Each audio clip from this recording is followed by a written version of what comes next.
The presence of Nicola Matteis the Younger at the Imperial Court between 1700, when he first arrived, and his death in 1737, is one of the reasons for there being an awful lot of sort of English style dances that crop up in the ballet music that you find at the end of operas.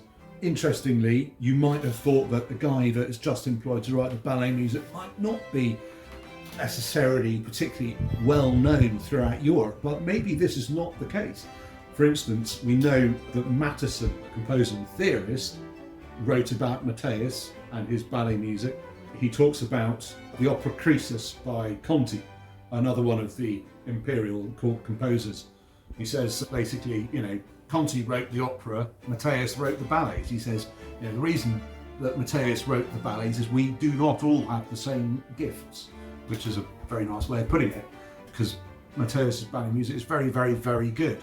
If Matteson knew about Matteis, why not tell him? Certainly, Johann Mattheson, Court of Dresden, knew music by Matteis because there are copies of it in Pisandel's hand in the Saxon State Library. There's another figure, an Italian guy called Giuseppe Antonio Brescianello. You may have heard some of his music on previous albums of ours, and we've picked to go on this album a suite in C major.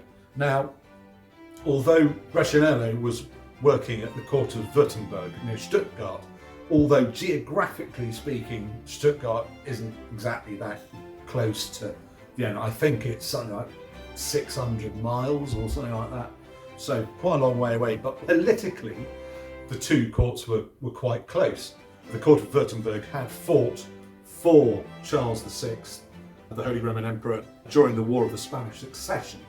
And the Duke had been a general of Charles's Swabian troops, no less.